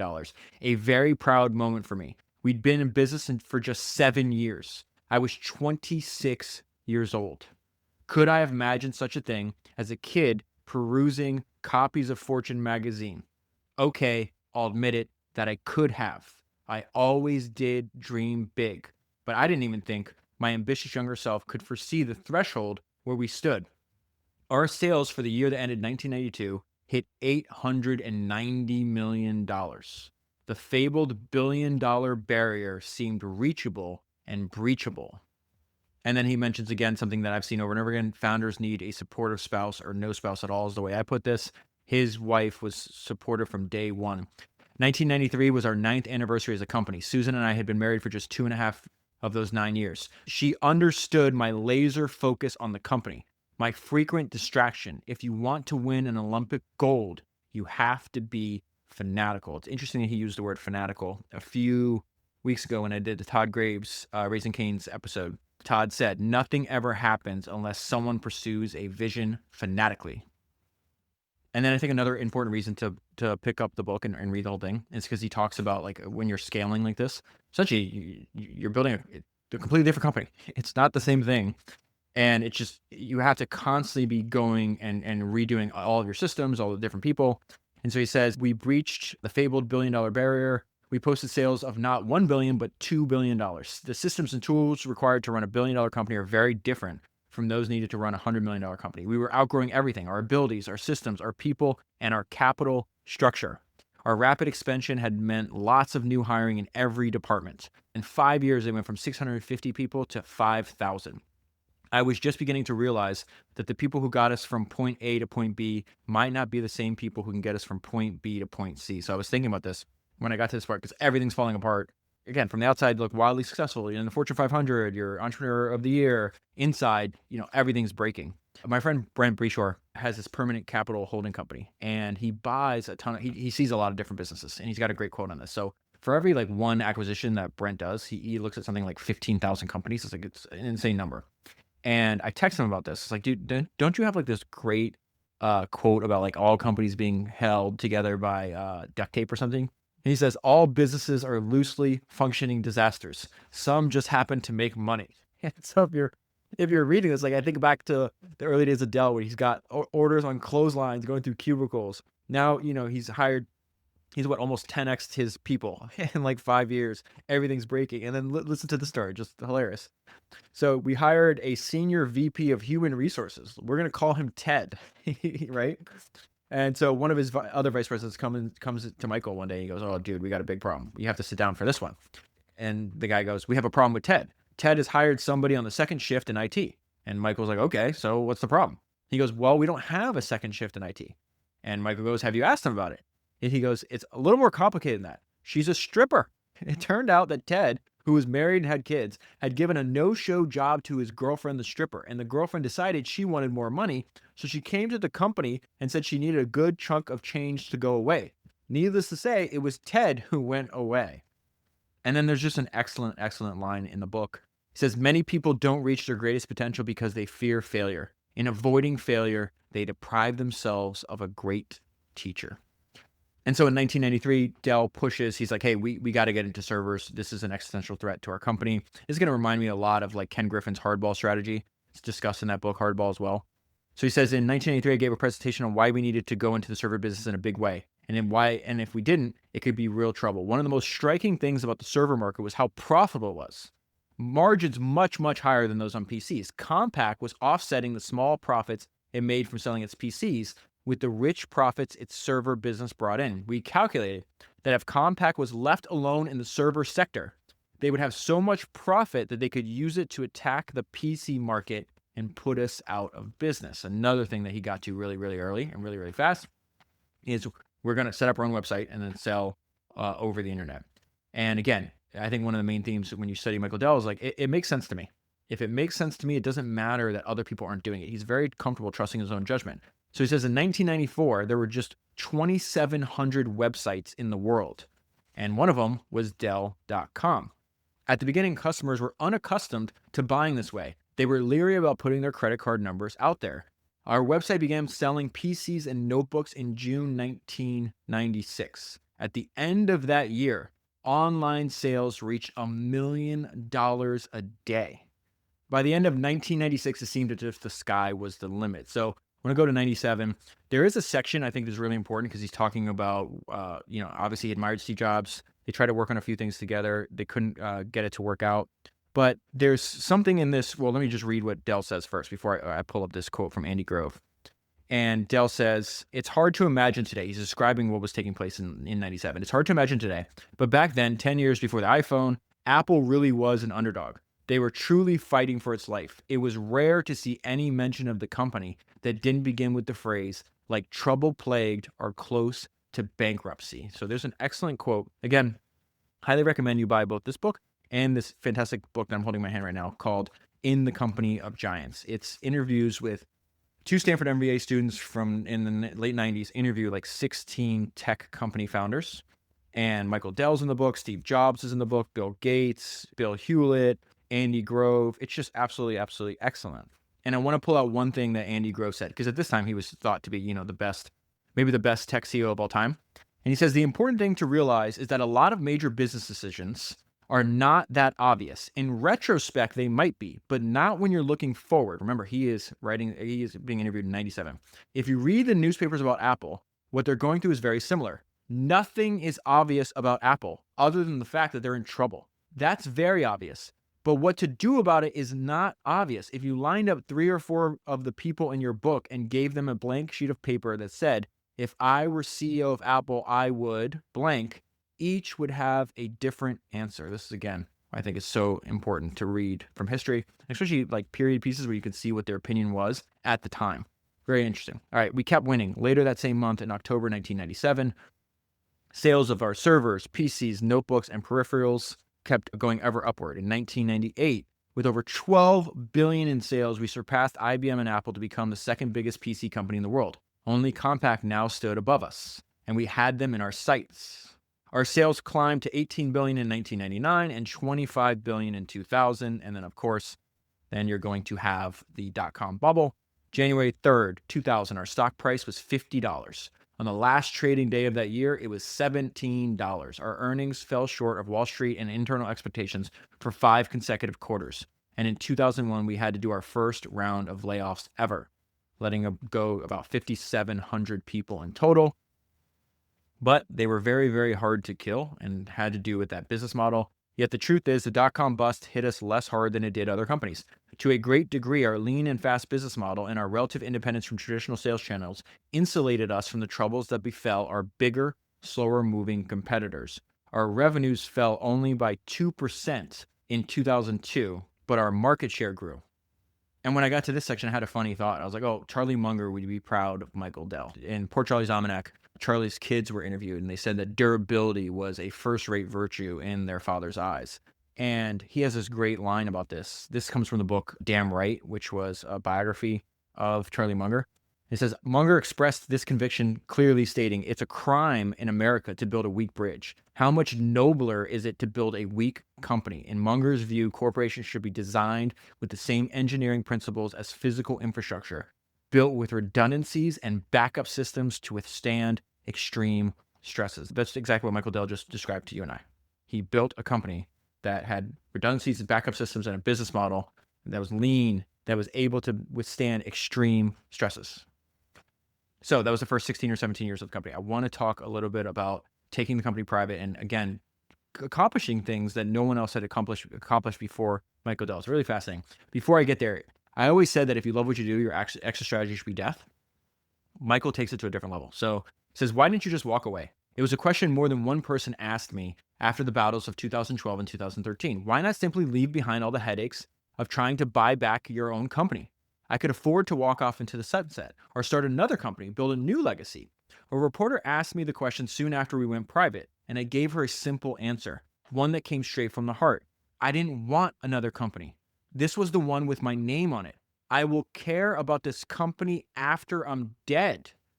I love this stuff. It's fun for me. So yeah, you're actually, one thing to say your exit strategy is death. Another level to say, I'm going to care about this after I'm dead. So Dell is going to complete the largest technology buyout ever. They take the company private in 2013, $24.4 billion. It's even hard to comprehend what happens next just 2 years later. In 2015, Dell acquires EMC for $67 billion, the largest ever acquisition in the technology sector. EMC owned VMware. They are going to spin VMware out as its own separate company.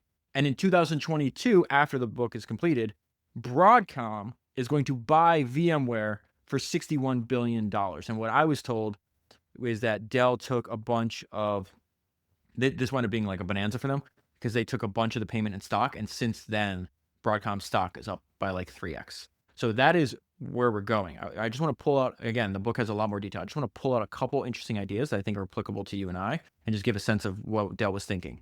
Go back to that idea who says, make no small plans. He goes, literally, his acquisition target is the number one person, the number one company, okay? He says, to acquire a company that has been number 6, and he's explaining his thinking, which is very valuable. And I've been telling this story a lot at dinners in the past like week or two. To acquire a company that has been number 6 or 7 in its field, and to take it to number 2 or 3, or even vault it to the number 1 was almost impossible. Companies with leadership positions, if they continue to invest and serve their customers well, are hard to unseat. It is not impossible, but it rarely occurs. I kept thinking about EMC and VMware, who together were well on their way to becoming the most important company in the IT infrastructure universe. Keep that in mind when Jensen describes what Dell accomplished. That's very important. They were well on their way to becoming the most important company in IT infrastructure. Remember, he buys the company in 2015. The biggest, boldest prize would be EMC VMware. Make no small plans. He's applying his own advice, right? So we're going to go for the very top. And so the other alternative was, he calls it a string of pearls. We're like, hey, we could just do a couple like smaller acquisitions and put them all together. Would that be better? Would it be a better company? Would it be cheaper? How can we do this? He says, why not just buy a few storage and virtualization startups and integrate them into Dell? People had said it would cost vastly less than acquiring EMC and VMware. And he makes the great point, because you'd go and talk to his own engineers, then you talk to customers of these people. And this is a great line. Customers are always the ultimate judge and jury. I met with each of the companies planning to challenge both EMC and VMware to see if a string of pearls plan might make any sense. And what I found was that while some of these startups had interesting ideas, they were far from being able to deliver them at scale, nor did they show any evidence of being able to integrate well with each other. All these companies were also losing enormous sums of money, where VMware and EMC were making a ton of money. At the same time, they were valued astronomically. And our acquisition strategy to date had already taught me it was highly unlikely you could acquire a bunch of startups that would challenge an industry leader like EMC VMware. EMC and VMware's price tag had a lot of zeros in it. But relative to the company's current cash flow and our projections of their future profitability, that valuation seemed like a bargain. Such an important point. From the outsiders, that's expensive. To Dell's perspective, it's cheap. And if you factor in, you go back to those numbers we just talked about. He acquires the whole thing, EMC and VMware, for $67 billion. A few years later, spins out just VMware for $61 billion. Obviously, Dell was right. And this was a huge swing. They were going to have to borrow $50 billion. There's a hilarious story. I need to bring this. I want to tell you. They were meeting with the EMC board to see if they're going to approve the merger, right? And Dell brings with him Jamie Dimon, okay? And so one of the board members, they're having this meeting. Jamie's sitting there quietly. One of the board members asks a question, gives Michael a serious look. And he goes, do you have the money? We're talking about a lot of money. And Dell says, before I could say a word, Jamie spoke up. Yes, they have the money. The stature and credibility of the man who had spoken sank in. It was a moment that I will never forget, and something for which I'll always be grateful to Jamie. And then I think the best description of this radical transformation that Dell pulled off and the future value it's going to create, the stuff that he was doing 10 years ago, 15 years ago, 20 years ago is paying dividends, will continue to pay dividends well into the future. I actually think the best description of this, I found this interview with Jensen Huang and Michael Dell. And he talks about, he does the greatest summary of this. He says, there's no one better at end-to-end systems at scale than Dell. This is a really important time. We've re-engineered and reinvented every layer of computing, from the chip to the operating system, to the system servers, to the way these data centers are put together. There's only one company in the world that has the ability to build the computing system, the storage system, the networking system, all of the software that goes along with it, and the path to the world's enterprises. Dell. This is why, because I needed to do this episode. I'm trying to build and tell these stories about these great entrepreneurs, these people that found what they wanted to do and they stuck with it for decade after decade after decade. As impressive as all the early success of Dell in the first 16, 17, 20 years. Dell is undeniably more successful and will continue to be so 40 years after it was founded. There's this great line that Jeff Bezos says where he's like, we're trying to build something that we can tell our grandkids about, that we can be proud of. Such things are not meant to be easy. Think about the level of fulfillment Michael Dell must feel today. As I write these words, we recorded our highest ever revenues, profits, and cash flow. If you were keeping score, the value of our equity in the 8 years since the announcement of the go private increased by over 625%, and our enterprise value increased to over $100 billion. Not bad for a business that was thought to be dead in 2013. I mentioned earlier, there's very few people that have ever lived that could point to an accomplishment as profound and as impressive as what Michael Dell has built. But I wanted to save what I feel is the most important lesson for the very end. When I got to talk to his son, that is the moment when this really crystallized, like what to me was the most important lesson. The way that his son described their relationship. It's almost like they're best friends. The fact that he knows he can call his dad at any hour of the day. His dad's running, one of the biggest and most complicated business in the entire world, and drops everything for his children. For his son to say that it's one of his best friends, that they talk all the time, that they go on walks, that he's unbelievably grateful for him, that he feels lucky that Michael is his dad. I remember when I was talking to Zach, I told him this. Like, I literally had goosebumps. And what I told him, I was like, I want my son to speak about me this one day.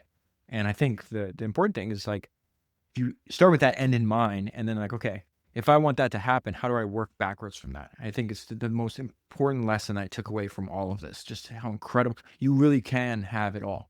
You can have a wildly successful career, doing something you love, doing it better than anybody else in the world, and be a good father and a good husband.